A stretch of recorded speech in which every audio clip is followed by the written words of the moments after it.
Bueno, pues vamos a comenzar, si les parece bien. Ya me senté aquí, ya nada más que está, ¿no? Ajá, ahora sí, ahora sí. Bueno, ¿les parece bien si oramos primero? Señor, gracias por este día, Dios, gracias porque tú nos permites reunir, Señor, aprender de tu palabra y poder conocer más acerca de lo que tú nos hablas, Señor. Bendice este tiempo y que podamos aprender y disfrutar, Dios, de tu palabra, Dios. Ministranos, háblanos y, Señor, que tú seas quien nos dirija, Señor, en el nombre de Jesús. Amén. Bueno, entonces estamos hablando sobre la primera carta a los tesalonicenses y yo les estaba platicando que, bueno, aquí está, ¿no? En el segundo viaje, que es donde Pablo hace, se estaciona en Tesalónica, ¿no? Entonces aquí si lo analizamos, pues sale desde acá y hace todo su primer viaje hasta llegar a Tesalónica y después baja, ¿no? Y empieza a escribir desde Atenas, desde Corinto, empieza a escribirle la carta a Tesalónica. Y puse este mapa aquí. Ay, espérense. Pongo aquí. Ahí está. Puse ese mapa ahí para que pudieran analizar o más o menos ver desde ya en hoy en nuestro presente dónde estaba Corinto, ¿no? A ver, alguien que lo pueda descubrir. Está medio lejito, ¿no? Francia. Okay. Yo lo ubico por España. Ok, uno lo ubica por España, por allá. Reino Unido por ahí. Reino Andorra. Unido está por arriba. Pues me dice Andorra. Andorra. Creo que Francia, Reino Unido por ahí. Andorra, no, estamos bien mal. Sí, andan bien perdidos, ¿eh? Por Italia. O está por acá. Ajá, está por ahí. ¿Se dan? ¿Por dónde andan? Por acá. No, yo no me acuerdo. Malta. ¿Sí? Grecia. Ok, les regreso acá. ¿Cuál ubican aquí? Ese es como España. Atenas. Grecia. Atenas, Grecia. Corinto está abajo de Entonces Grecia. está abajo de Italia. Grecia. Acá está Grecia, ¿no? Entonces, esto es lo que cruza, que se llama el mar Egeo. Y este es Turquía. Y ahora vean desde qué es lo que se consideraba Turquía. Ahorita Turquía es esto, bueno, esto es Turquía, ¿no? O sea, todo. Sí, todo este pedazo de acá. Que es lo que visitó Pablo, ¿no? Que es todo el pedazo de acá de Turquía. Y acá pues ya es otro pedazo, ¿no? Pero más o menos por acá, que es el mar Egeo, Grecia. Ahorita lo que se considera Grecia es donde estaba Tesalónica. Todo en Grecia es donde se encuentran la mayoría de las iglesias, ¿no? Pero ahorita que es igual Atenas. Tesalónica existe ahorita. No existe como tal, pero, o sea, en la historia, pero así como tal no. Está lo que existe, es Grecia, y de ahí pues ya dividida como los municipios o pequeñas ciudades que se tienen, ¿no? Pero sí. Pues lo quería poner ahí porque ya se hace como más interesante viéndolo desde ahorita, ¿no? Y bueno, teníamos la división de la carta a los tesalonicenses, que hablábamos del capítulo 1 hasta el 3, que habla acerca de la acción de gracias de Pablo y el enfoque pastoral de cómo les habla a los de Tesalónica, ¿no? Pero ahora vamos a leer el capítulo 4 y como comentario se le dice cartas a cuando se hable todo el Nuevo Testamento son cartas.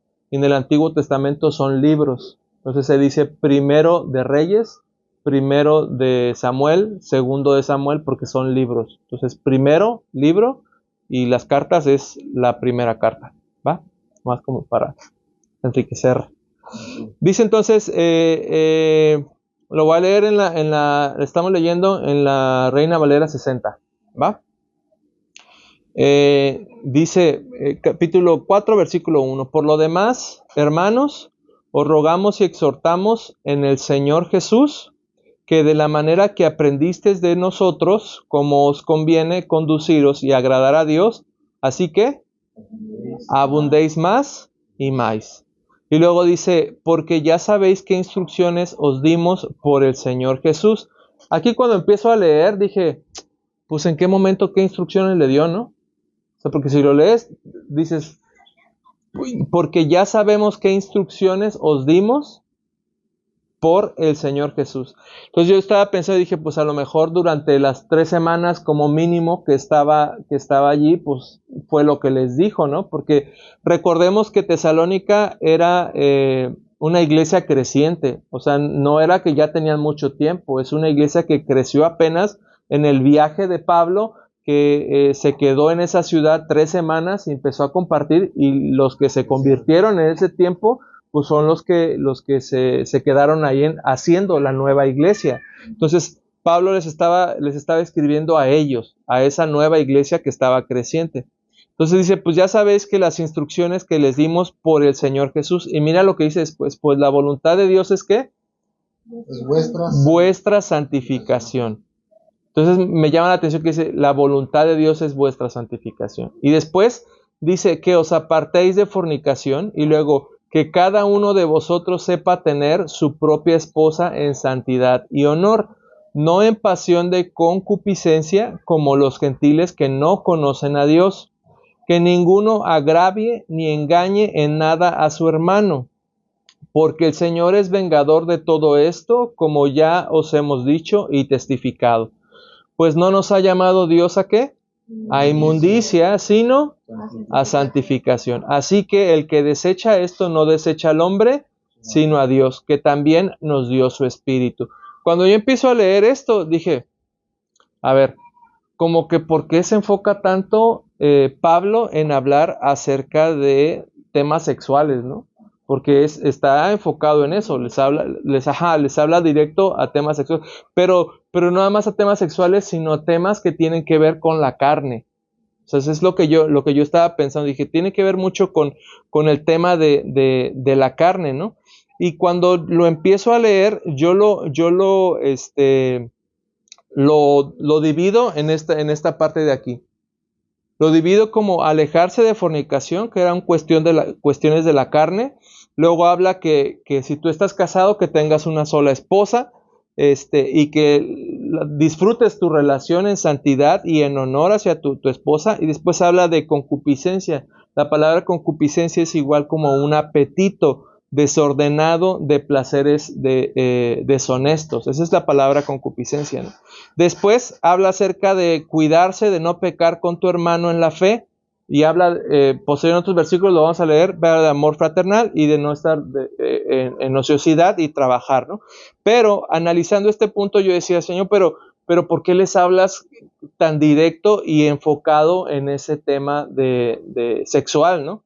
Resulta ser que mientras yo estaba estudiando esto, decía que la ciudad de Tesalónica, como era una ciudad que era un puerto y había mucha gente, tenía mucha influencia de Grecia. Entonces, si se acuerdan, en Grecia estaban los filósofos más prominentes, ¿no? ¿Alguien se acuerda de alguno que haya visto en la escuela, en la secundaria? Sócrates, Aristóteles.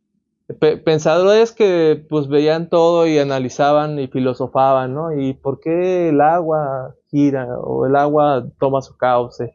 ¿Por qué el aire es así? ¿De dónde sale el aire? Empezaban a analizar cosas, ¿no? Pero, entonces todo ese tipo de pensamientos eran los que corrían incluso antes de que Jesús llegara a la tierra, ¿no? O sea, en el momento que llega Jesús, todo ese pensamiento ya estaba fluyendo, pero no era tanto en la ciudad de Jerusalén, era más de ese lado, de Grecia, pues, porque desde allá venía el pensamiento, ¿no? Y Pablo no escribía nada más por escribir, o se escribía con un sentido, porque él ya conocía el lugar, pero también conocía la ciudad de Grecia. Si recordamos en su viaje, ¿en dónde estaba? En Atenas. Fue parte de uno de los viajes que tuvo. Entonces, primero recorrió Atenas y después fue a Corinto donde les escribe. Entonces, Pablo no estaba hablando por hablar. Pablo ya sabía de dónde venían esas corrientes y todo el rollo. Y cuando empezamos a analizar eso, Pablo empieza a analizar las filosofías griegas que en ese entonces se estaban moviendo. Entre unas de esas, dice la historia que había una corriente que les llamaban los cínicos. Y los cínicos rechazaban las normas sociales, incluyendo las convenciones sexuales. O sea, que no nada más tuvieras relaciones con tu pareja, sino había libertad, ¿no? Ahora sí que hay libertad, ¿no? Y después decía que practicaban una especie de libertad radical basados en la naturaleza. Lo que tú sientas, dale rienda suelta, ¿no? Entonces, tú sientes. Pues ese fue el nombre que se les dio, ¿no? Y por eso ellos decían, justificaban cualquier acto sexual en decir, es mi naturaleza. No importaba si fuera niño, si fuera niña, si fuera perro, si fuera mascota, animal, lo que fuera, si ellos sentían un apetito sexual, ellos lo hacían, ¿no? Y justificaban su apetito, su deseo en eso mismo. Es mi naturaleza hacerlo, ¿no? Y Pablo entendía eso, y Pablo no defiende como las normas sociales por tradición, sino que ahora está en una santidad fundamentada en una relación con Dios. Ya no en el tema sexual, sino está defendiendo ahora un tema de santidad en uno que es el templo del Espíritu, ¿no? En su cuerpo. Otra de las corrientes que estaba ahí eran los estoicos. Los estoicos promovían el autodominio y la racionalidad, pero veían los deseos sexuales como pasiones que debían ser controladas por la razón, no eliminadas, pero sí moderadas. Entonces no te eliminas, pero tu raciocinio te decía, oye, no, pues es que es un niño, ¿no? Entonces ya empezaban como a razonar, oye, pues sí quiero, pero es un animal, ¿no? Entonces empezaban ya a razonar todo ese tipo de cosas. Entonces ellos decían que el matrimonio, el tener sexo con tu pareja en el matrimonio era bueno, pero por un orden social, no por santidad ni por algo religioso, pues, sino nada más como por la razón de que sí está bien, ten tu pareja y ten relaciones con tu pareja como para evitar otros temas, ¿no? Entonces, para ellos eso es lo que pensaban. De igual forma, Pablo también, analizando esa corriente, pues también es que escribe en el versículo 4 y les dice, cada uno sepa controlar su propio cuerpo. Entonces, Pablo les estaba hablando en base a eso. Recordemos que los nuevos cristianos de Tesalónica tenían todas esas influencias. O sea, tenían todo ese pensamiento. Y por eso Pablo le estaba diciendo, oye, yo sé que tú piensas así. O sea, que probablemente tú vengas de ese contexto, probablemente tú traigas esos pensamientos ahí. Entonces, a ti te estoy hablando, ¿no? Y después, otra de las corrientes decía, los epicúreos eran contrarios a la idea popular, no eran desenfrenados, sino que buscaban el placer entendiendo como la ausencia de un dolor. Y luego dice, muchos epicúreos evitaban el matrimonio y las relaciones sexuales porque generaban ansiedad, celos o complicaciones. Entonces, por un lado tienes unos muy sexuales y por otro lado tienes unos que lo rechazan completamente, ¿no? Entonces, dice, su enfoque era más de evitar el deseo que regularlo éticamente. O sea, tenías esos dos contextos, ¿no? Esos dos lados completamente chocantes, ¿no? Pero Pablo no ve el sexo como algo a evitar por miedo o por el sufrimiento, por miedo al sufrimiento, sino que es un don que se debe vivir en santidad y honor de acuerdo al diseño de Dios, ¿no? Entonces, la diferencia de esos, como ya lo platicábamos, es que unos se van al extremo de darle rienda suelta, otros son muy racionales y otros de plano no querían nada, ¿no? Entonces, en base a ese contexto, la iglesia de Tesalónica es que está creciendo dentro de ese ambiente, pues, en el que estaban, sí, pues el ambiente de la iglesia creciente era ese, ¿no? Muchos, yo no sé si a lo mejor era muy común el que había prostitutas, había personas que se acostaban con personas del mismo sexo o todo el rollo. Entonces, en ese mismo contexto es que Pablo les está hablando con ese enfoque, ¿no? Y después dice aquí, muchos conversos venían de cultos alrededor de dioses, como Afrodita, la diosa de la sexualidad. Otros habían sido formados en escuelas filosóficas que hablaban sobre la moderación y todo eso, ¿no? Pero Pablo ahora está cambiando el chip y le está diciendo, ahora ya perteneces a Cristo. Ahora ya tu cuerpo pertenece a Dios. Entonces ya piensa diferente. Ese es el tipo de iglesia que está Pablo creyendo y confiando que va a venir con un nuevo pensamiento, ¿no? Con una nueva forma de pensar. Y ahora, Jesús también enseñó acerca de eso. Eso es lo mismo que Jesús enseñó, pero explicado de una forma diferente, ¿no? Jesús habla sobre la sexualidad y la pureza en el deseo y el deseo en el Sermón del Monte. Ahora, si alguien me puede ayudar a leer Mateo 5, versículos 27 al 30. Mira cómo lo explica Jesús y Pablo lo aterriza más hacia la iglesia creciente, ¿no? ¿Dijo qué? Capítulo 5, versículo 27. Me esgrima. Oísteis que fue hecho, no cometerás adulterio. ¿Sí? Síguele hasta el 30. Ok. Pero yo os digo que cualquiera que mira a una mujer para codiciarla, ya adulteró con ella en su corazón. Por tanto, si tu ojo derecho te es ocasión de caer, sácalo y échalo de ti, pues mejor te es que se pierda uno de tus miembros y no que todo tu cuerpo sea echado al infierno. Al infierno. Y si tu mano derecha te es ocasión de caer, córtala y échala de ti, pues mejor te es que se pierda uno de tus miembros y no que todo tu cuerpo sea echado al infierno. Ok, entonces, ¿qué es lo que está haciendo Jesús aquí? Le está haciendo referencia y dice, la ley decía, no cometerás adulterio. Entonces aquí Jesús está viendo en el acto físico. Jesús está enfocando en el acto físico. Pero también dice, ya adulteró en su corazón. Ahí es donde Jesús está enfocando en un deseo codicioso del corazón, en la intención de tu corazón, que ya ahora ya miras con lujuria. Entonces Jesús está atacando el acto físico, no nada más el acto físico, que es lo que la gente puede ver, sino ahora la razón del corazón. Ya está escudriñando más allá. Y después dice, esto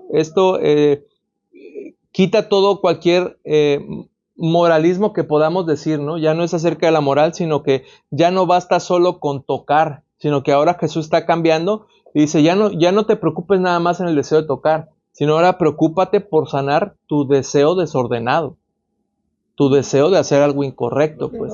Ajá, el origen, que ese es el foco que Jesús quiere enseñarnos. O sea, ya no te ocupes nada más por lo que puedas hacer, por no hacerlo, porque no lo haces porque es visible, sino preocúpate ahora la raíz de tu corazón del por qué haces lo que haces. Cuando analizas eso, ya tu chip cambia, pues porque dices, pues ¿por qué estoy haciendo esto, no? Entonces ahí es donde se contrasta con el pensamiento filosófico de los estoicos, pues que ellos querían dominar la pasión y era todo por la razón. Entonces Jesús estaba ya enfocándose hacia ese pensamiento de decir, ya no nada más es por la razón de no voy a hacerlo porque no puedo, ¿no? Porque me abstengo, no. Ahora es analiza por qué sientes lo que sientes, ¿no? Y Jesús usa esto de la gravedad de lo que es un pecado sexual al decirlo, saca el ojo, o sea, sácate el ojo o corta tu mano, ¿no? Porque le da la importancia a eso, no para promover la autolesión, pues, o sea, no para verlo, como les decía hace un rato, no para verlo radical así no, pues entonces me voy a sacar el ojo o me voy a cortar la mano para no pecar, ¿no? Imagínate, ¿no? Si fuera así, ya cuántos estuvieran tuertos, ¿no? O mancos o no sé, ¿no? Entonces, pero Jesús no estaba promoviendo la autolesión, sino que él estaba diciendo, el pecado sexual es tan peligroso que merece la atención y la disciplina espiritual. O sea, es peligroso, ¿no? Y luego dice, no es nada más un pecado, sino es una puerta al infierno, o sea, te puede conducir hasta allá. Y te dice, pon atención en eso, ¿no? Y no es nada más que tú puedas decir, que te vuelvas permisivo en ciertas cosas, sino que rompas de tajo con las cosas, pero analices el por qué viene ese deseo, ¿no? ¿Por qué viene de tu corazón? Y el foco de Jesús fue revelar qué es lo que hay en el corazón que necesita transformarse. No solamente la conducta, o sea, no solamente el por qué lo haces, sino el corazón de decir por qué lo estoy haciendo, ¿no? Y la solución simplemente no es esforzarse más, sino es un cambio radical de corazón. O sea, que se produce ¿dónde? En el corazón. Porque si podemos caer tan fácil en el sentido del ya no voy a hacerlo. Pero ya no voy a hacerlo sería solamente el pensamiento de la razón. No voy a hacerlo por la consecuencia, ¿no? No voy a hacerlo por esto, porque le fallo a Dios, ¿no? Sino no voy a hacerlo porque sé que mi condición pecaminosa me lleva hacia allá y me puede llevar a una destrucción y yo quiero agradar a Dios. Entonces ahí es donde se conecta con lo que Pablo les estaba hablando. Esa era la instrucción que Jesús había dado en el Sermón del Monte. Pablo la aterriza ahora a la iglesia de Tesalónica y por eso les escribe con ese enfoque acerca de los deseos sexuales, ¿no? Porque, repito, era la iglesia nueva, la iglesia creciente, donde se estaban congregando nuevos miembros que si bien es cierto era un mensaje atrayente y era una conversión inmediata, ¿no? ¿Alguien se acuerda de la vez pasada que decíamos, ¿cuántas mujeres? No pocas. ¿Y griegos? Muchos. Porque así dice la Biblia, ¿no? Mujeres no pocas y griegos muchos. Entonces, mucha gente se convirtió, mucha gente empezó a asistir y dentro de esa gente había muchas personas que tenían eso en su corazón, o sea, tenían todavía esos deseos. Yo no sé si en algún momento Timoteo vio algunas conductas o algunas cosas ahí que le mencionó a Pablo y le dijo, ¿sabes qué? Está pasando esto, ¿no? Está diciendo aquello, cualquier cosa. Ahora, vamos a volverlo a leer, pero ahora ya desde esa perspectiva para que le hallemos más sentido. Y se los voy a leer, pero en la Nueva Traducción Viviente, ¿va? Igual si quieren nada más síganme. Dice, finalmente, amados hermanos, les rogamos en el nombre del Señor Jesús que vivan de la manera que le agrada a Dios, tal como nosotros les enseñamos. Ustedes ya viven de esta manera y les animamos a que lo sigan haciendo aún más. Entonces, ya les está diciendo, ustedes ya viven de esta manera. Ya no son cualquier persona, pues. O sea, ya aceptaron a Jesús, ya se convirtieron, ya probablemente ya los bauticé, o sea, ya les di lo que tenían que dar y ya están en sus primeros pasos. Pues como ya están ahí, ahora, recuerden lo que les enseñamos por la autoridad del Señor Jesús. Dice, la voluntad de Dios es que sean santos, entonces aléjense de todo pecado sexual. Como resultado, cada uno controlará su propio cuerpo y vivirá en santidad y honor, no en pasiones sensuales como viven los paganos. Ahí ya está haciendo la división. Y dice que no conocen a Dios ni sus caminos. Nunca hagan daño ni engañen a otro creyente en este asunto. Cuando dice esto, está haciendo Pablo referencia porque le dicen algunos historiadores que probablemente ya se estaban enfrentando en casos sexuales entre la misma iglesia, entre los mismos hermanos, pues, que estaban acostumbrados a eso, pues, a vivir así al balín. Entonces, probablemente dentro de los mismos hermanos decían, es que me gusta la esposa de tal, ¿no? Se ve muy bonita, me gusta esta persona, o me acuesto con esta persona, o ya empezaba a ver como que esas cosas. Por eso es que les escribe y dice, no hagan daño ni engañen a otro creyente en este asunto teniendo relaciones sexuales con su esposa, porque el Señor toma venganza de todos esos pecados, como ya les hemos advertido solemnemente. Dice, Dios nos ha llamado a vivir vidas santas, no impuras. Dice, por lo tanto, todo el que se niega a vivir de acuerdo con estas reglas no desobedece enseñanzas humanas, sino que rechaza a Dios, quien les da el Espíritu Santo. Entonces ya tiene como otro sentido, ¿no? Ya es, por eso les estaba diciendo eso. Y después dice aquí, porque no hace falta que les escribamos sobre la importancia de amarse mutuamente, pues Dios mismo les ha enseñado a amarse unos a otros. es más, ustedes ya muestran amor por todos los creyentes en toda Macedonia. Aún así, amados hermanos, les rogamos que se amen todavía más, ¿no? Y me encanta que Pablo les habla siempre así, ¿no? Yo lo veo una vez un líder de jóvenes me decía, no, es que debe ser patada y sobada, ¿no? Primero te amonesto, te exhorto y ya después sobadita, ¿no? Y mira, esto es así, así, así. Entonces, por eso yo les decía que se lo dividía de esa forma, ¿no? Lo dividía pues primero la carne, lo que le está hablando, y ya después les recuerda el amor fraternal. Y les habla bien bonito, pues, o sea, les habla sobre, hey, ustedes que ya viven en el amor, o sea, que ya se aman, pues sigan amándose, ¿no?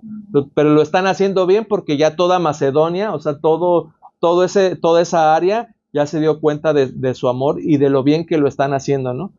Entonces, me encanta eso. Y después dice, pero rogamos, hermanos, que abundéis más en ello más. Lo estoy leyendo ahora, me pasé a la 60, ¿no? Y dice, y que procuréis tener tranquilidad y ocuparos en vuestros negocios y trabajar con vuestras manos de la manera que os hemos mandado, a fin de que os conduzcáis honradamente con los de afuera y no tengáis necesidad de nada. Entonces, básicamente ahí le está reprendiendo la ociosidad y le está diciendo, pónganse a chambear, ¿no? O sea, pónganse a hacer algo, ¿no? Porque yo siento que eso también dignifica, la gente se siente como parte de un algo, de un ente, y dice, ¿sabes qué? Pues soy parte de y me siento pleno, pues me siento algo desarrollando mis talentos, mis dones, o lo que sea, ¿no? Y Pablo está diciendo eso y le dice, ocúpense en vuestros negocios. No le está diciendo, ocúpate en el negocio del reino, ¿verdad que no? O sea, no le dice, no se enfoca como, enfóquense en que en la iglesia nada más. No, le está diciendo, ocúpense en sus negocios, en lo que ustedes están haciendo para generar. Acuérdense que esto les está hablando acerca de la ociosidad. Entonces, de generar y de trabajar, ¿no? Y le dice, ocuparos en vuestros negocios, y dice, y trabajar con vuestras manos de la manera que os hemos mandado, a fin de conduzcáis honradamente para con los de afuera. Y ahí vuelve otra vez a tocar el punto, ¿no? El foco es que tú seas de testimonio para las demás personas, ¿no? Que las demás personas puedan ver que Dios está trabajando en ti, que ahora ya eres una iglesia diferente y que eres una persona nueva, ¿no? Y después le dice, para que no tengáis necesidad de nada. Y me encanta cómo cierra eso, porque muchas veces creemos que el pedirle a Dios algo solamente es quedarnos sentados y esperar que lo vamos a recibir, ¿no? Decir, no, pues Dios me va a mandar un carro, ¿no? Y aquí te vas a quedar hasta que te llegue el carro, ¿no?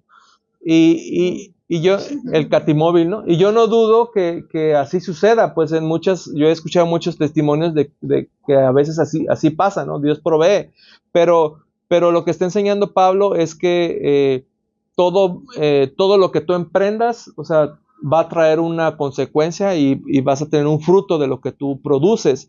Y dice, y que te conduzcas honradamente para con los de afuera.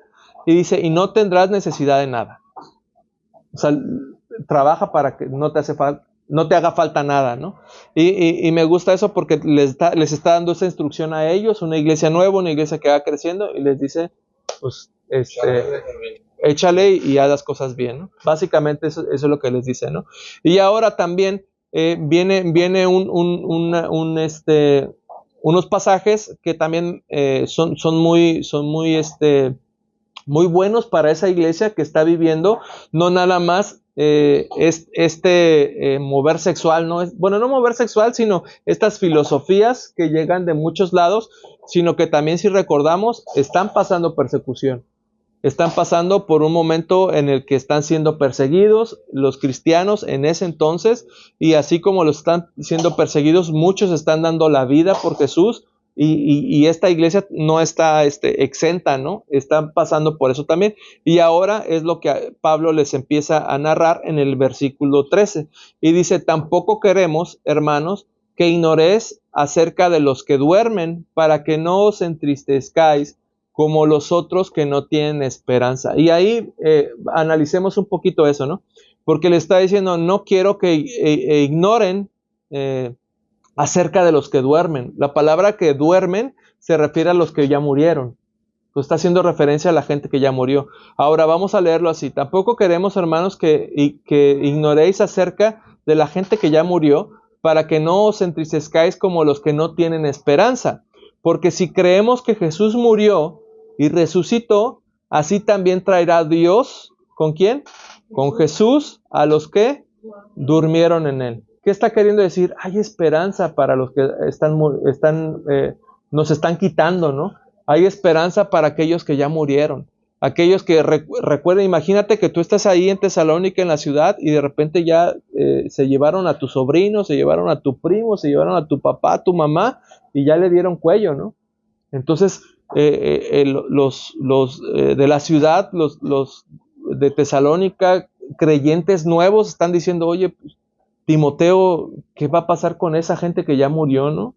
Ahora ellos no pudieron estar en vida para esperar el regreso de Jesús, el regreso del Mesías. ¿Qué va a pasar con ellos?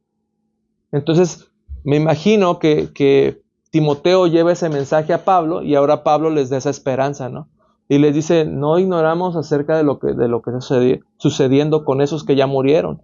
Dice, si creemos que Jesús murió, y fíjate cómo lo dice, si creemos que Jesús murió y que resucitó, así también Dios traerá a Jesús a los que durmieron en él.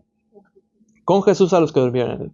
Dice, por lo cual os decimos esto en la palabra del Señor, que nosotros que vivimos, que habremos quedado hasta la venida del Señor, no precederemos a los que durmieron. Porque el Señor mismo con voz de mando, con voz de arcángel y con trompeta de Dios descenderá del cielo, y los muertos ¿en qué?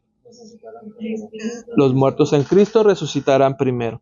Dice, luego nosotros los que vivimos, los que hayamos quedado, seremos arrebatados juntamente con ellos en las nubes para recibir al Señor en el aire, y así estaremos siempre con el Señor. Por tanto, alentaos los unos a los otros con estas palabras. Entonces, Pablo les está dando este mensaje a una iglesia, vuelvo y repito porque es importante, una iglesia que está nueva, o sea, que está creciendo, que está nueva, y que tiene muchas cosas que como nuevos quieres tratar de entender, ¿no? Yo me imagino que muchas veces llegamos al Evangelio y que de repente dices, oye, ¿y qué va a pasar con los que ya murieron, no? O ahorita tal vez muchos podamos tener la duda de, ¿y cuando me muera? O sea, ¿cómo va a ser? ¿Me voy a dormir? ¿Me voy a ir al cielo inmediatamente? ¿Voy a conocer a mis hijos allá? ¿Cuándo voy? Ajá, ¿cómo va a ser el futuro, no? ¿Qué va a pasar? Entonces la iglesia empieza a desear conocimiento, a querer. Que tenían como todas las civilizaciones griegas, ¿no? Que creían en el dios del inframundo. Sí, claro. Como esas corrientes propias con las que crecieron, ¿no? Sí.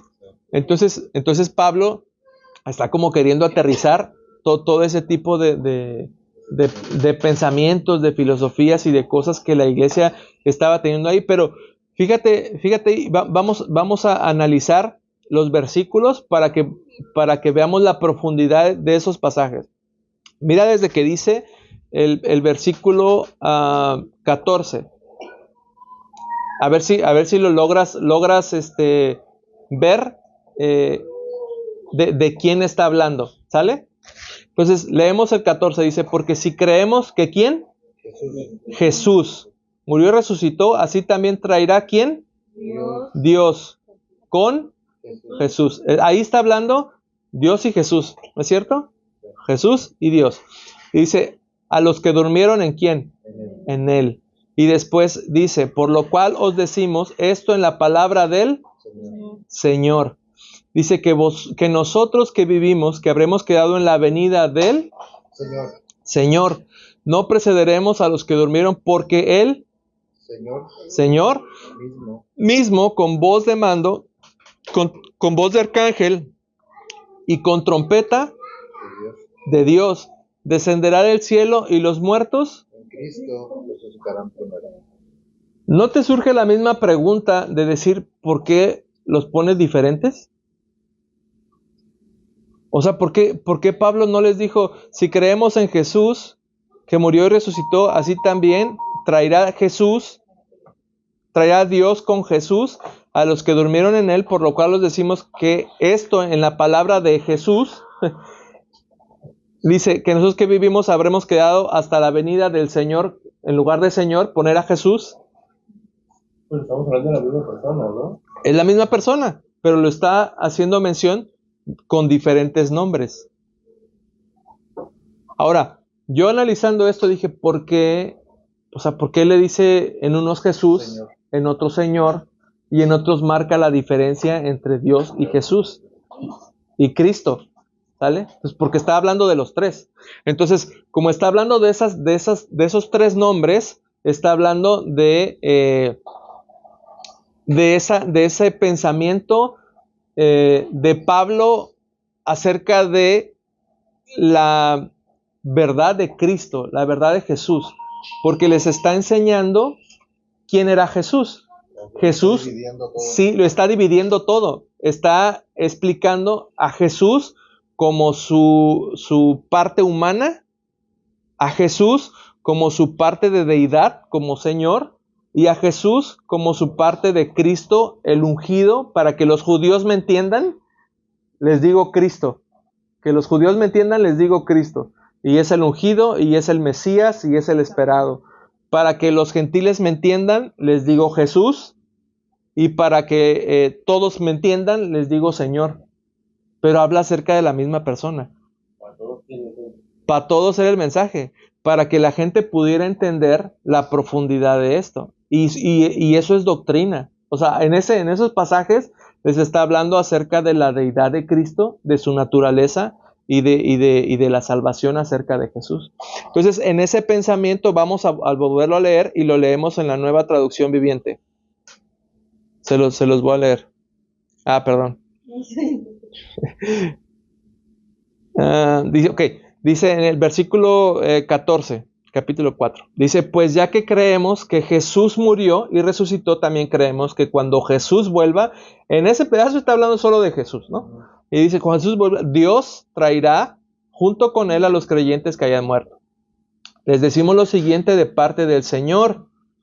Nosotros, los que todavía estemos vivos, cuando el Señor regrese. Ahí está mostrando autoridad, deidad. ¿De quién? De Cristo. Entonces, Él está diciendo, Jesús va a regresar. Jesús va a venir por nosotros. Les decimos, te digo lo siguiente de parte del Señor Jesús. Los que estemos todavía vivos, cuando el Señor regrese, no nos encontraremos con Él antes de los que hayan muerto. Dice, pues el Señor mismo descenderá del cielo con un grito de mando, con voz de arcángel y con el llamado de trompeta. Me lo sé el versículo, pero en la Reina Valera, en la 60, y así como que... Y luego también por la canción de Marcos Whitmer. Y luego dice, con un grito de mando, con voz de arcángel y con llamado de trompeta de Dios. ¿Notas ahí la diferencia? Ahora está hablando acerca del Señor Jesús, va a regresar por su iglesia.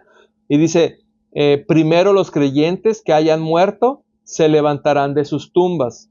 Luego, junto con ellos, nosotros, los que aún sigamos vivos sobre la tierra, seremos arrebatados en las nubes para encontrarnos con el Señor en el aire. Entonces ya visualizaron la escena, ¿no? Y luego hay muchas películas, ¿no?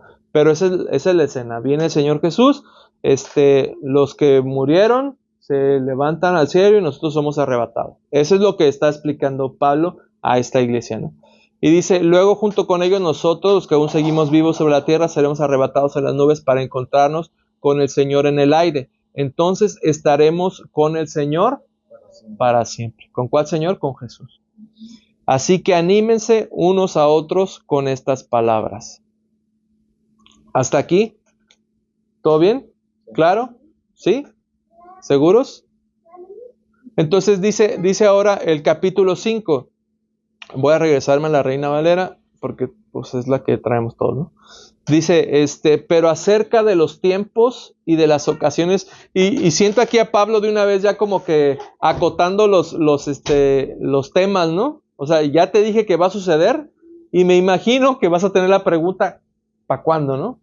Antes de que llegue la pregunta, Pablo les dice, pero acerca de los tiempos y de las ocasiones, no tenéis necesidad, hermanos, que yo os escriba, porque vosotros sabéis perfectamente que el día del Señor vendrá así como ladrón en la noche.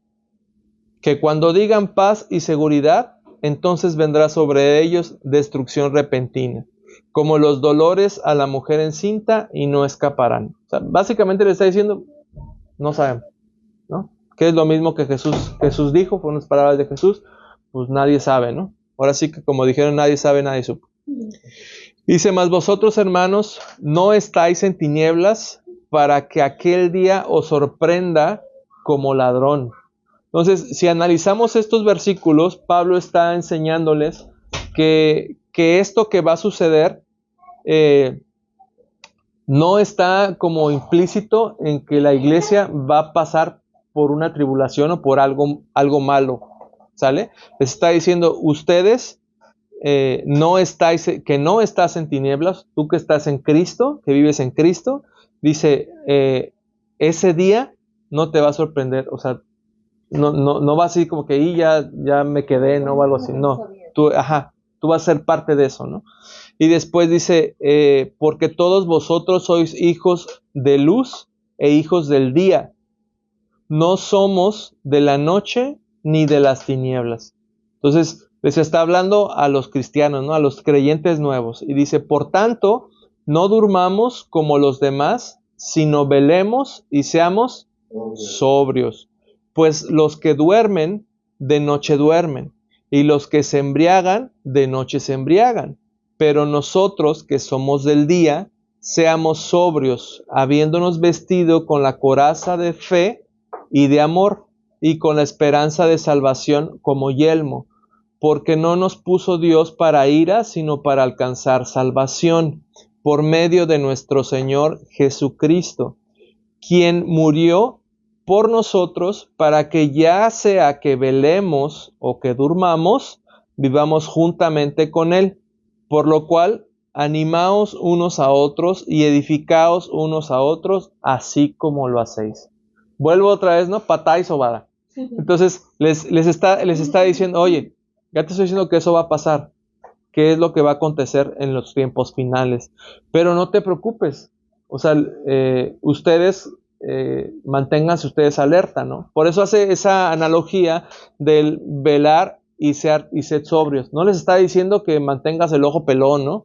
Y que no estés tomando ni nada, sino lo que Pablo quería enseñarles ahí es que se mantuvieran alertas en su vida espiritual, se mantuvieran alertas en su corazón, y sobrios no significa que no tomaran alcohol, sino significa que estén alertas y estén conscientes, sean prudentes, sean sabios en lo que sea que ellos estén haciendo. Por eso les dice sobrios, por lo contrario a lo que produce el alcohol. Yo me imaginaba solo como alejarse de todo, ¿no? Alejarse de... Sí, pues básicamente es eso, pues, pero al final no puede ser como alejarte de todo y ya tirar todo por la borda, ¿no? Sino tienes que estar ahí, o sea, tienes que ser parte del mundo en el que estás, pero obviamente viviendo una vida en santidad, ¿no? Que es lo que Pablo les quería decir, marcando esa diferencia entre ustedes y los otros, ¿no? Que es lo que les estaba diciendo.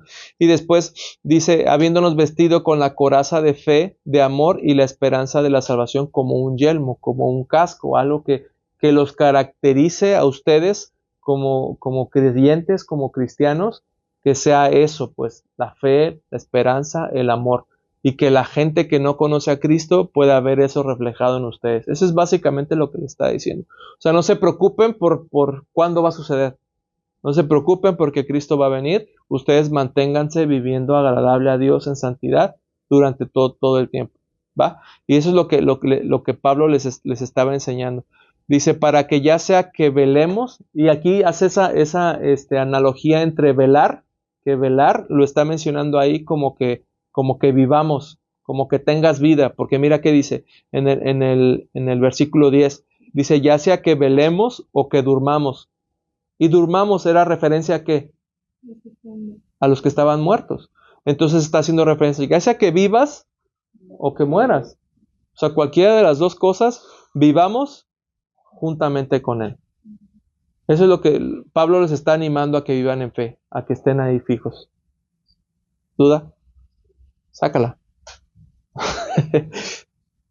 Pero ¿cómo van a poder vivir las personas que ya fallecieron? No. Es que dijo, los que ya están muertos, pues están muertos, ya murieron en Cristo, pues. O sea, Ellos tienen una conexión directa, ¿right? ya, ajá, Ok. sí. Y eso fue lo que les dijo en los versículos anteriores. Y dijo, cuando Cristo venga, los muertos resucitarán primero. Los muertos en Cristo. Los muertos en Cristo resucitarán primero. Entonces ellos van a resucitar y nosotros los alcanzaremos en gloria, ¿no? En el cielo, en las nubes. Entonces allá nos uniremos en las nubes, los muertos y los que estemos vivos.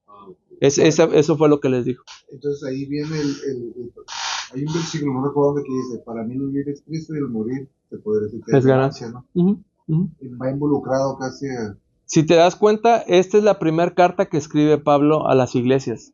Después de esta carta, te decía, sigue Tesalonicenses, la segunda carta, pero a partir de ahí, Pablo empieza a escribirle a todas las iglesias, porque ve la necesidad de acotar los temas, ¿no?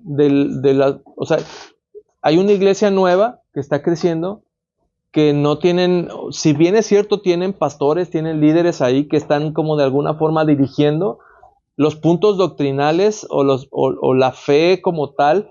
No había nadie que pudiera decirles qué es lo que va a pasar, pues. Entonces Pablo empieza a dar como esas instrucciones de lo que va a pasar con la revelación del Espíritu Santo, ¿no? Y les empieza a decir qué es lo que va a suceder. Y por eso ve la necesidad de escribirle a las iglesias nuevas. Y por eso es que se forman las cartas de Tesalonicenses, Corintios, Filipenses, Colosenses, y empieza a explicarles a todos ellos. Y cada una de las cartas tiene su propio tema en particular. Y en este punto, pues como es la primera carta, les aventó de todo, ¿no? Les aventó del amor, del servicio, de vivir en santidad, de pureza sexual. Y también tocó el tema del cuál es el futuro, de qué hemos de vivir cuando Cristo venga, ¿no? Y básicamente le está diciendo, tengan esperanza. Cristo no murió de en vano, ¿no? Cristo murió, resucitó, y así como Él resucitó, nosotros también. Los muertos también resucitarán, pues, y nosotros iremos ahí también. Y después lo que dice el versículo 11, por lo cual, animaos unos a otros. Y esa es la importancia del que creemos como esos círculos de amistades, pues, de amistades que tengamos la misma fe, ¿no? Que confiemos en el mismo Dios y que tengamos esos intereses en común. ¿Por qué? Porque la Biblia enseña que nosotros debemos de animarnos unos a otros. Que si alguno está flaco, el otro le ayuda. Que si alguno está pasando por problemas, el otro dice, oye, pues, ¿cómo te puedo ayudar? Sí. Y a lo mejor no nada más no nada más con el échale ganas, ¿no? Sino cómo te ayudo, ¿no? ¿Qué estás pasando? Porque si vemos aquí, Pablo les estaba diciendo, no nada más, y Jesús, no nada más te preocupes por lo de afuera, ¿no?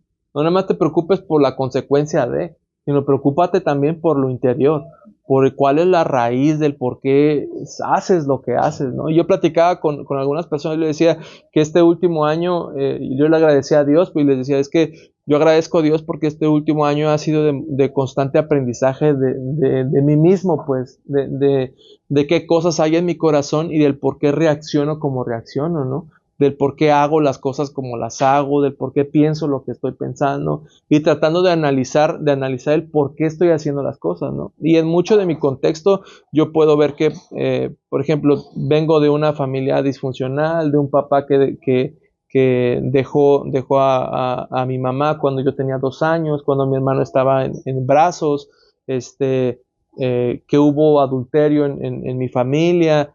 Veo que vengo de un matriarcado muy fuerte. Todo ese tipo de cosas me hacen que yo crezca con muchas cosas en mi vida, ¿no? Y son patrones que inconscientemente uno puede repetir. Entonces, si no estás analizando bien ese punto de qué es lo que hay en tu corazón, pues no puedes trabajar en esas áreas que hay en tu corazón, pues. Entonces ahí es donde nosotros debemos de animarnos unos a otros y de buscar qué es lo que hay en nuestra vida y cómo podemos ser útiles a los demás, ¿no? Entonces, básicamente eso es lo que hablaba Pablo y era eso, ¿no? Y se los voy a resumir en esta diapositiva, ¿no? Hablaba Pablo acerca del consuelo por la persecución y la pérdida de los hermanos, que es lo que estábamos mencionando.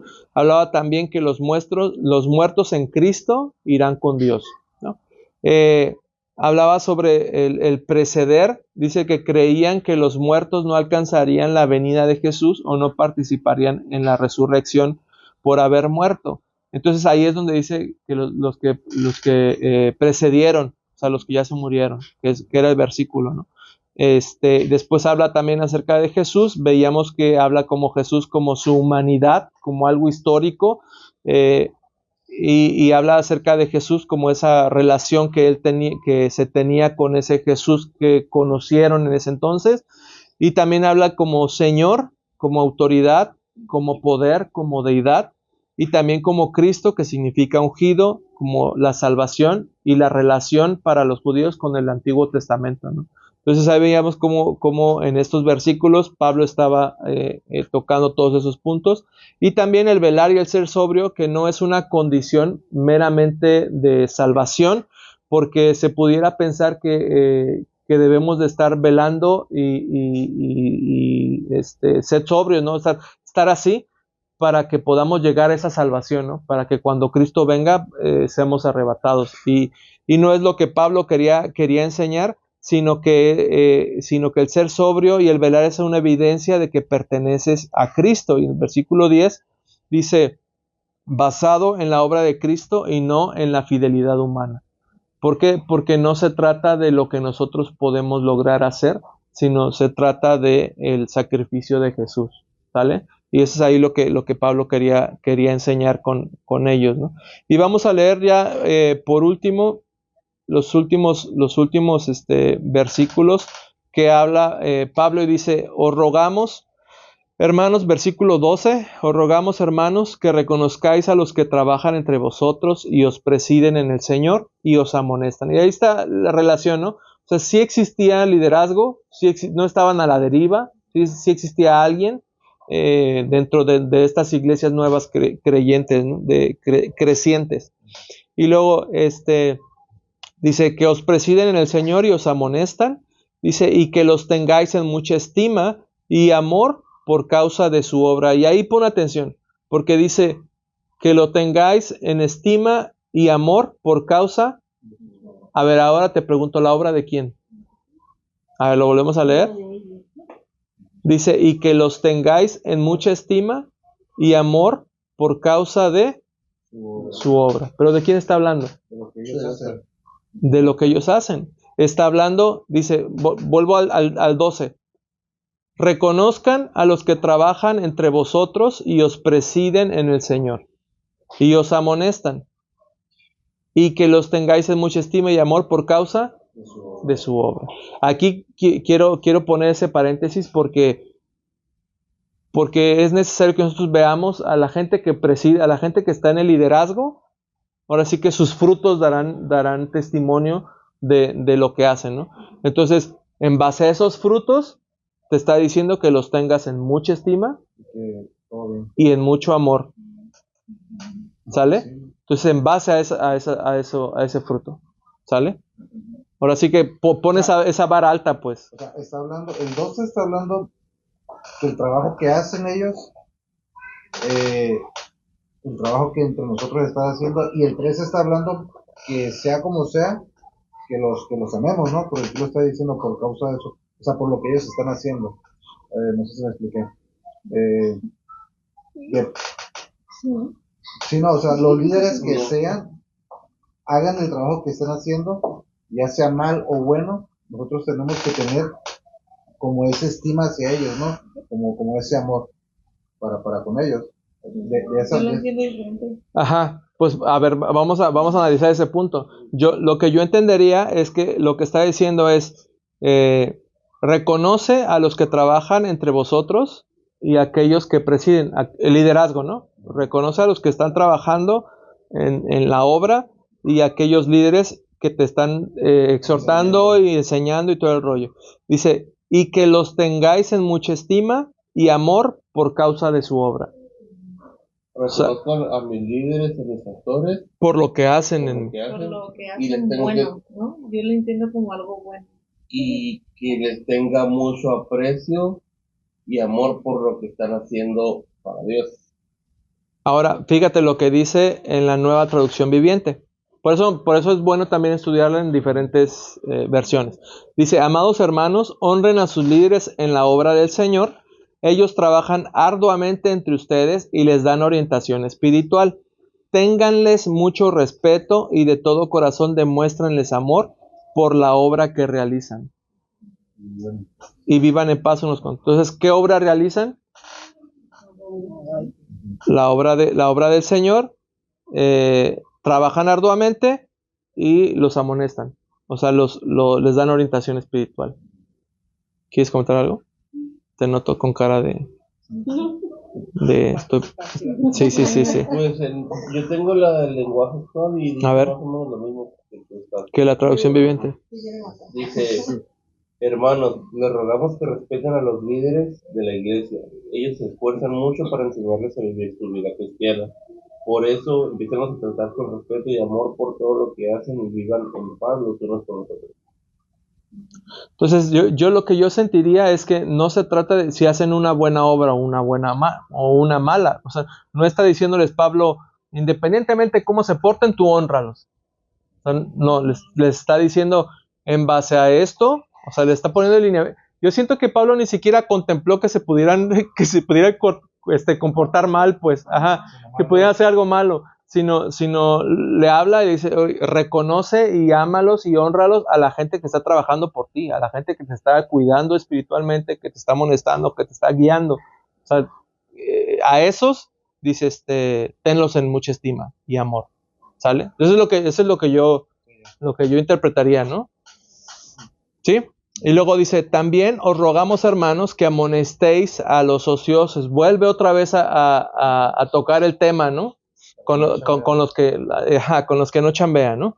Y dice, amonestéis de la Grecia. Ajá. Era como, o sea, cuando se piensa así como que los griegos, es como que lo primero que se viene a la mente en los clichés, digamos, eran las fiestas que hacían, que eran como borracheras interminables, y en las que tenían relaciones sexuales todos contra todos, y en la gente que vivía en esas fiestas, como en el ambiente de esas fiestas, y no producía, porque era como todo el tiempo. Y eso se consideraba también como parte de su cultura, pero también como parte de rendir culto a los dioses que adoraban, del vino, de la sexualidad, entonces por eso como que sí había muchas personas así que viven con esa mentalidad de... Sí. Y recordando en cómo empieza la carta a los tesalonicenses, o sea, le dice ustedes que ya dejaron a esos dioses, ¿no? Les decía eso en un inicio.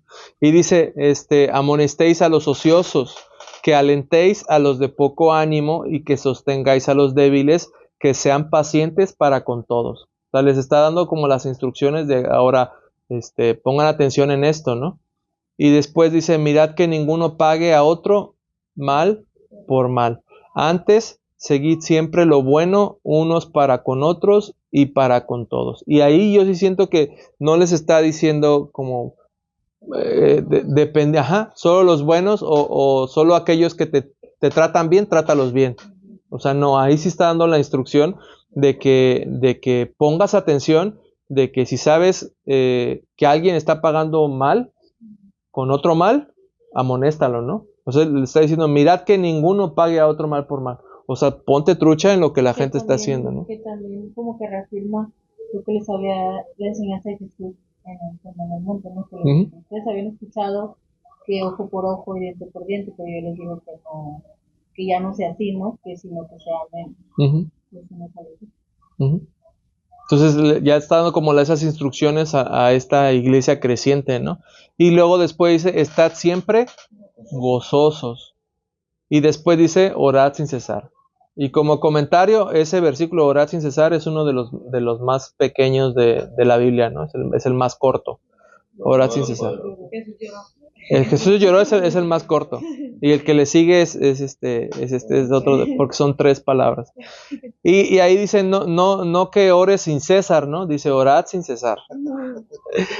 Y después dice, dad gracias en todo, porque esta es la voluntad que de Dios para con vosotros en Cristo Jesús. Entonces, vuelvo otra vez analizando las palabras Jesús, Cristo y Dios. Toda esta carta está dividida entre Jesús, Cristo y Dios, porque les está hablando, vuelvo al mismo punto, a una iglesia creciente. Mucho tiene que ver judíos, griegos y gentiles. Entonces, Pablo tiene que abarcar todos esos oyentes para que todos puedan entender el mensaje de que Jesús es el centro. Por eso les habla Jesús, Señor, Dios.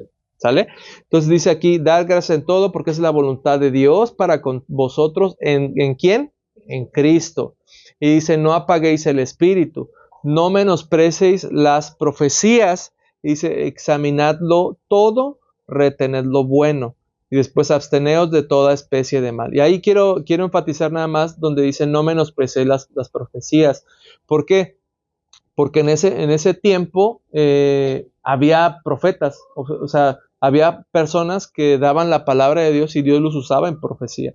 Y lo vemos también en muchos pasajes donde Hechos habla acerca de profetas, personas que se dejaban usar por Dios y que se movía el ambiente espiritual ahí. Recuerden que en ese tiempo también oraban por las personas y había lenguas e interpretación de lenguas. Entonces, todas esas cosas empezaban a fluir en la iglesia creciente y alguien tenía que poner orden. Por eso es que Pablo está poniendo esa semillita ahí y le dice, no menosprecies las profecías. O sea, si alguien está hablando una profecía, interpretación de lenguas, o alguien está hablando algo de parte de Dios, no menosprecies que está loco o algo. No, o sea, no menosprecies, pero, dice ahí, examinadlo todo. Y dice, retén lo bueno. ¿Sale? Entonces, esa es una enseñanza que Pablo les está dando y aplica también para nosotros. No todo el que dice, el Señor te dice, viene del Señor, ¿no? O sea, Dios dice, Pablo está diciendo, examínalo todo. O sea, no te dice nada más examínalo uno, no, examina las palabras que te están diciendo, examina la conducta de quien te lo está diciendo, examina quién te lo está diciendo, el testimonio de la persona que te lo está diciendo, o sea, examínalo todo, no nada más pedacitos, examínalo todo y después se retén lo bueno. De todo lo que retén lo bueno. Quédate con lo bueno que te están diciendo, ¿no? Yo una vez, y lo he platicado con otras personas, estábamos en una, no era un congreso, era como una reunión de jóvenes y se habían reunido varios jóvenes de diferentes iglesias y estábamos ahí. Y durante ese tiempo, pues todavía no empezaba nada, ¿no? Y nosotros habíamos llegado muy temprano y yo estaba cotorreando con todos los amigos, andábamos jajaja y éramos bien relajientos, ¿no? Entonces mientras estábamos ahí, pues yo estaba en el chisme con toda la bola. Pero empieza el servicio y empezó la alabanza, empezó todo el rollo, ¿verdad? Entonces uno de los predicadores, pues empezó a dar palabra, ¿no? A ministrar. Y a veces ya, no sé si hayan vivido eso, pero así cuando saben de un profeta o alguien así, la gente como que te esconde, ¿no? Así no voy a decirme algo acá y me voy a exhibir, ¿no? Entonces, en ese tiempo yo recuerdo que me llamó al frente y me dijo, tú ven. Y ya pasé yo al frente y no me lo dijo en el micrófono ni nada, me lo dijo a mí, pero son palabras que me quedaron grabadas, ¿no? Y yo no sé si él me vio antes del servicio o algo así, pero las palabras que me dijo él fue, Dios quiere usarte, pero Él va a usarte hasta el momento en que tú dejes de ser un payaso. Y yo así de, payaso. Y ya, así nomás, Dios va a usarte cuando tú dejes de ser un payaso. Entonces yo lo entendí en que sea burlón, pues, o sea, porque ya entendí ya el contexto, la persona que me lo dijo es un pastor de aquí de Ensenada, y yo dije, pues ya entendí que payaso no es la persona que hace reír o que se ríe mucho, ¿no? Entonces yo lo relacioné por eso, ¿no? Como que a lo mejor él vio acciones en mí que era como muy de juego y mucho así, y dijo, cuando dejes de ser un juguetón, pues Dios va a usarte, ¿no? Pero a lo que voy es a eso, o sea, retén lo bueno. En ese momento sí me causó conflicto existencial porque dije, pues qué onda, ¿no? Pero ya ahora ya, o sea, lo aterrizo y dije, a lo mejor hay palabras más suaves que puedes usar y que puede causar más efecto, ¿no? Pero bueno, retuve lo bueno y ahora la enseñanza la tomo de ahí, ¿no? Y dije, bueno, pues a lo mejor necesito ser más maduro en mi vida, pues, o algo, ¿no?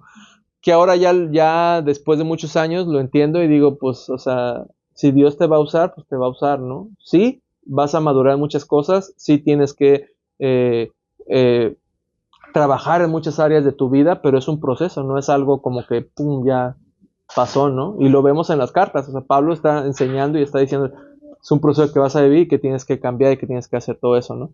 Y después dice aquí, absteneos de toda especie de mal, o sea, vivir en santidad, ¿no?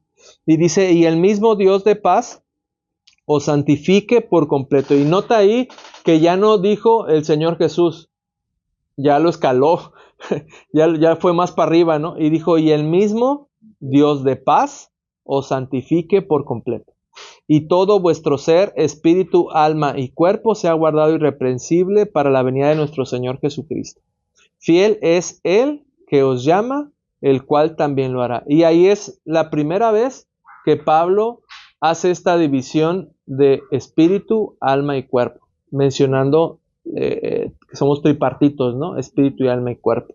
Y ahí es la primera vez que lo menciona Pablo. Ahora ya lo podemos analizar leyendo toda la escritura, ¿no? Leyendo todos, pero en la primera carta que Pablo escribe hacia una iglesia está marcando que todo vuestro ser, espíritu, alma y cuerpo, sea guardado irreprensiblemente para la venida de vuestro Señor Jesucristo. Y vuelvo al mismo punto, no lo está diciendo como en el foco de salvación, sino lo está diciendo de santificación, ¿sale? Porque son cosas separadas, ¿no? La salvación con la santificación. Y ahí lo resumo. Bueno, déjenme nada más terminar. El versículo 25 dice, hermanos, orad por nosotros, saludad a todos los hermanos con ósculo santo.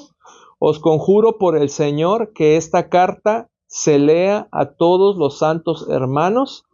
La gracia de nuestro Señor Jesucristo sea con vosotros. Amén. Entonces ahí lo que nada más termina Pablo y le dice, hermanitos, pues muchas gracias por todo, sigan orando por nosotros. ¿Por quién? ¿Quién habíamos dicho que estaba? Silvano, Pablo, Timoteo, ¿no? Si era Silvano, yo digo que era el otro, ¿no? Sí, Silvano. Y dice, hermanos, orad por nosotros, saludad a todos los hermanos con ósculo santo, y dice que esta carta se lea a todos los santos hermanos. Se rumoraba que era un beso. Un beso santo. Sí, es un beso. Y de ahí ya mucha gente dice que era un beso en la boca.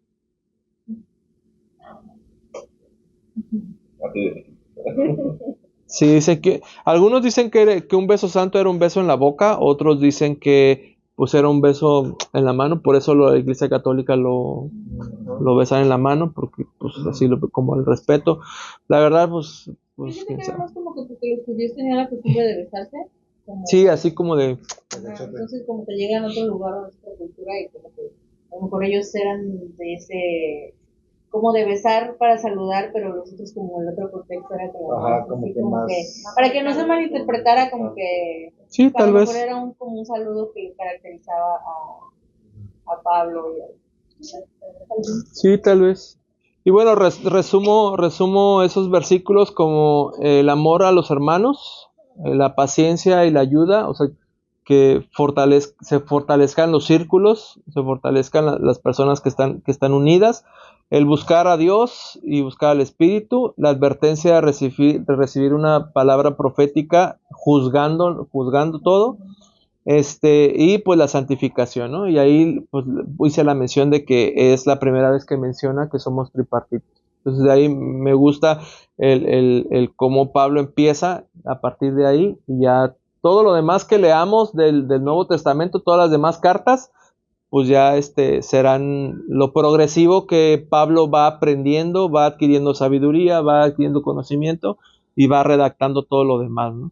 Pero me gusta entenderlo así, de que la primera carta que les escribe menciona todo eso, incluso los tiempos finales, porque estuvo bien, un chorro de cosas le metió ahí a la iglesia, ¿no? Ahora sí que les dio muchísimo de todo, y abarca eso, ¿no? Y ahora en la siguiente carta, como que hubo ciertas dudas de todo lo que les dijo Pablo en esta, que le mandan decir, oye, pero esto y esto y esto y esto, ¿cómo, no? O de qué trata o por qué. Y ahora viene la segunda carta, así como en el Netflix, ¿no? La temporada 2. La temporada 2, donde Pablo les va a decir que, pues, qué respuesta les da a todas las preguntas que tenía, ¿no?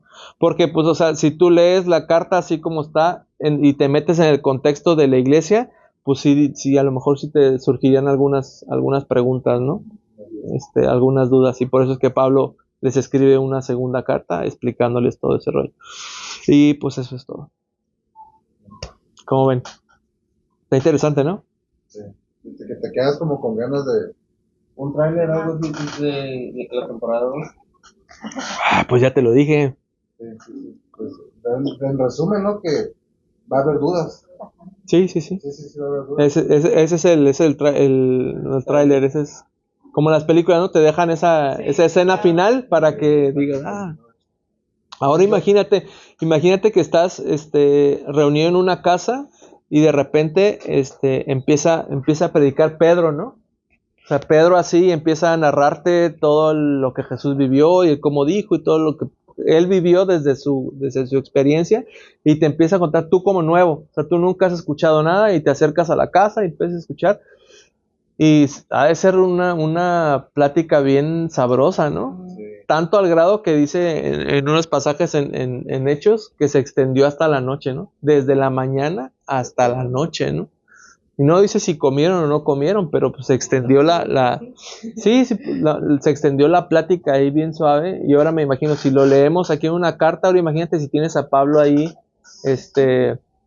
físico, cuánto no les han de ver tomado tiempo, ¿no? De estar. Lo que yo no sabía es que en aquel tiempo se tenía que dividir Dios, Jesús y Señor, ¿no? Porque no todos entendían lo que significaba Señor, ¿no? O bueno, sí lo entendían, pero para tales personas era como que lo que les importaba a ellos, ¿no?